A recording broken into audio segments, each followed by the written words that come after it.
ही रव्याची बिस्किटं बघा किती मस्त खुसखुशीत झालेली आहेत। वरतून क्रिस्पी आणि आतून मस्त सॉफ्ट मऊ आहे। तुम्ही एक वेळा खाल तर परत परत बनवाल। आणि ही बिस्किटं अगदी कमी साहित्यात आणि घरच्या साहित्यात झटपट तयार होतात। आणि इथं मी काही जास्त भांड्यांचा पसारा न करता झटपट ही रेसिपी कशी करायची आणि ते करत असताना काही छोट्या छोट्या टिप्सही सांगितल्या आहेत। त्यामुळे बिस्किटं अगदी न चुकता परफेक्ट होतात। ही बिस्किटं एक वेळा करून ठेवली तर ती 15 ते 20 दिवस आरामात टिकतात आणि मुलांच्या संध्याकाळच्या लहान भुकेसाठी एक उत्तम पर्याय आहे। तेव्हा रेसिपी नक्की ट्राय करून पहा आणि आवडली तर माझ्या चॅनलला एक लाईक आणि सबस्क्राईब नक्की करा। चला तर मग रव्याची मस्त खुसखुशीत बिस्किटे कशी करायची ते बघूया।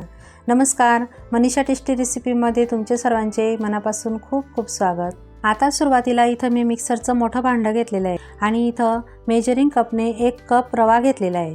रवा इथं जाड बारीक कोणताही घेऊ शकता, मी बारीक रवा घेतलेला आहे। आणि इथं मी मेजरिंग कप घेतलेला आहे। तुमच्याकडे जर मेजरिंग कप नसेल तर तुम्ही घरातील कोणती एखादी वाटी किंवा भांडं सेट करून घ्यायचं आणि त्यानेच हे सगळं साहित्य आपल्याला मोजून घ्यायचं आहे। नंतर त्याच कपने 1 कप साखर घेतलेली आहे। साखर इथं मी थोडी कमी घेतलेली आहे, तुम्ही हवं तर 1 कप घेतली तरी चालेल। आता आपल्याला हे मिक्सरमधनं बारीक फिरवून घ्यायचं आहे। तर आता बघू शकता इथं व्यवस्थित आपली ही बारीक पावडर तयार झालेली आहे। तर मी तुम्हाला दाखवते या पद्धतीची अशी बारीक पावडर तयार करून घ्यायची आहे। रवा आणि साखर एकत्र जर असं मिक्सरमधनं फिरवून घेतलं तर ते व्यवस्थित बारीक होतं, साखरही व्यवस्थित बारीक होते आणि रवाही। आता हे साहित्य आपल्याला एका परातीमध्ये काढून घ्यायचं आहे। आता त्यामध्ये आपण थोडंसं किंचित 2 चिमूट एवढं मीठ टाकून घ्यायचं आहे, जास्तही टाकायचं नाही।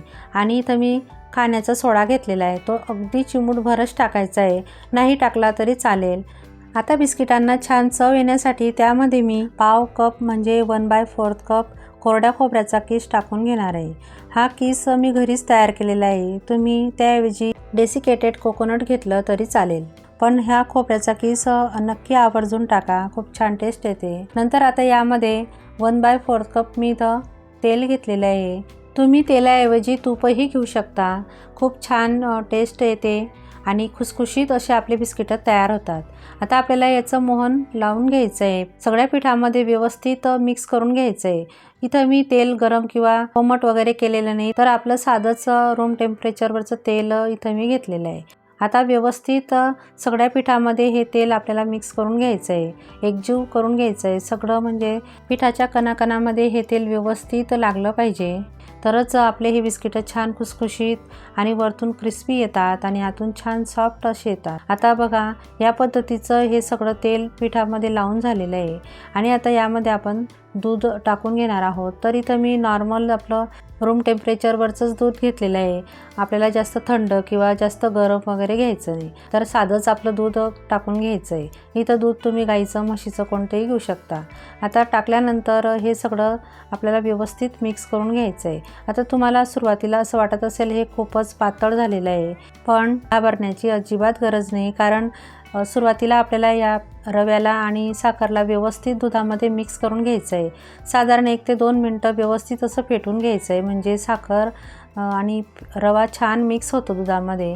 आता आपण त्यामध्ये मैदा टाकून घेणार आहोत आणि आपण त्याची कणिक मळून घेणार आहोत। तर बघा मी व्यवस्थित असं हे फेटून घेतलेलं आहे आणि छान एकजीव करून घेतलेलं आहे। तर इथं मी त्याच कपने 1 कप मैदा घेतलेला आहे। आता सुरुवातीला मी 1 कपच मैदा घेतलेला आहे, नंतर जसं आपल्याला लागेल तसं मी पुढे तुम्हाला सांगणारच आहे किती मैदा आपल्याला लागलेला आहे। आता त्यामध्ये मैदा टाकून झालेला आहे आणि व्यवस्थित आता आपल्याला त्या मिश्रणामध्ये मैदा मिक्स करून घ्यायचा आहे, एकजीव करून घ्यायचं आहे आणि ते पीठ मळून घ्यायचं आहे।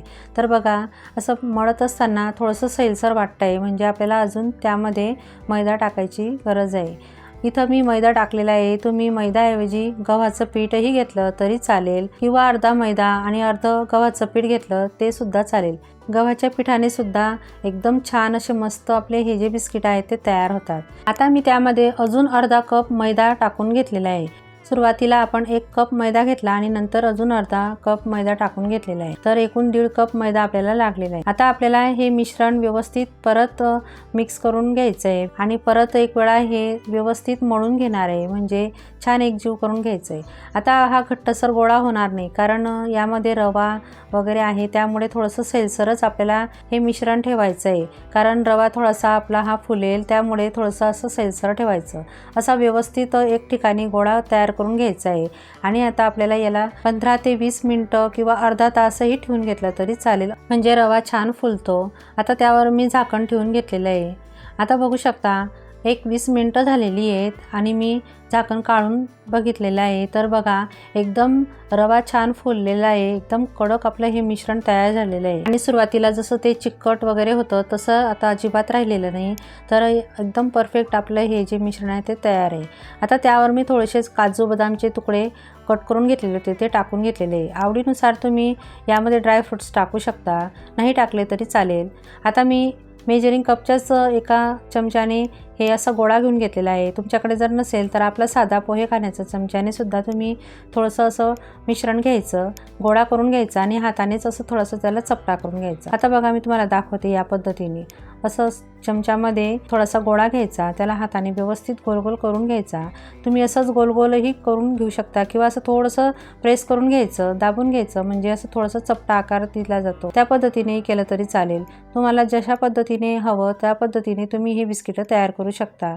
मी गोल आणि थोडेसे असे चपटे करून घेते, म्हणजे ते छान फुलतातही आणि लवकरही ते तळले जातात. हाताला जर हे मिश्रण थोडंसं चिकटत असेल तर थोडंसं हाताला तूप लावून घ्यायचं आणि व्यवस्थित ते गोळे तयार करून घ्यायचे. तर बघा या पद्धतीने मी 5-6 गोळे तयार करून घेतलेले आहेत. तुम्ही हवं तर सगळे गोळे एकसाथ करू शकता आणि त्यांना झाकून ठेवून देऊ शकता. आता बघू शकता आपले गोळे तयार झालेले आहेत आणि आता आपण त्यांना तळून घेणार आहोत. तर तळण्यासाठी तेल मी इथं कढईमध्ये गरम करायला ठेवून घेतलेलं आहे आणि तेलाचं टेम्परेचर मी तुम्हाला सांगते आता कसं करायचं.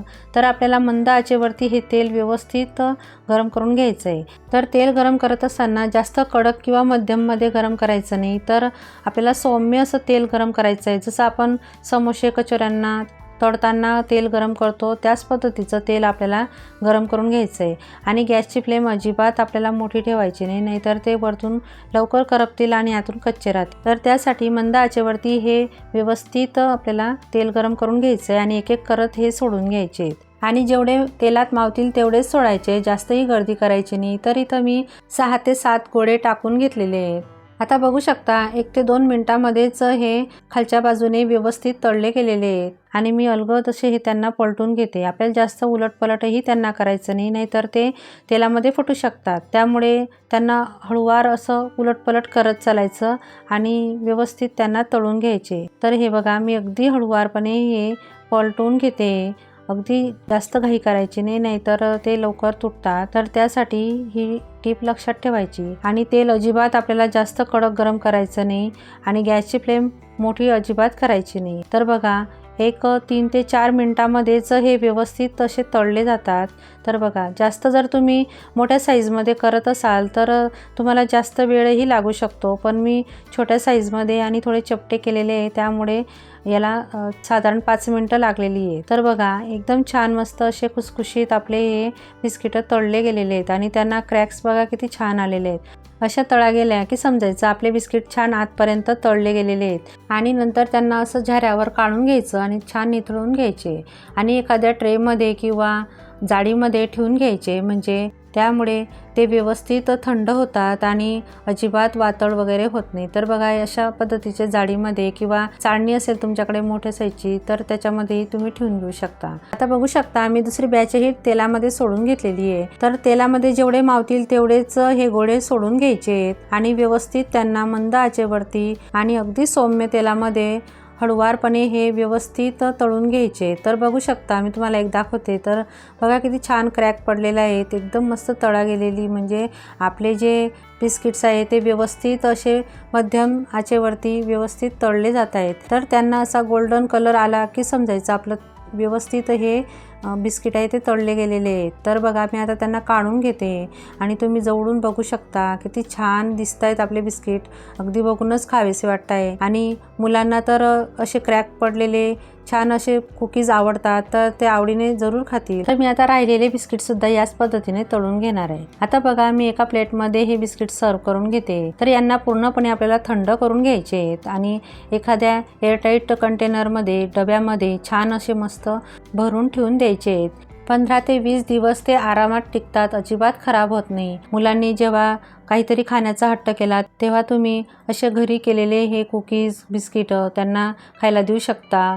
तर बघू शकता किती छान दिसत आहेत. वाटणारच नाही की तुम्ही हे घरी केलेले, अगदी मार्केटमध्ये मिळतात त्याच पद्धतीचे हे आपले बिस्किट तयार होतात.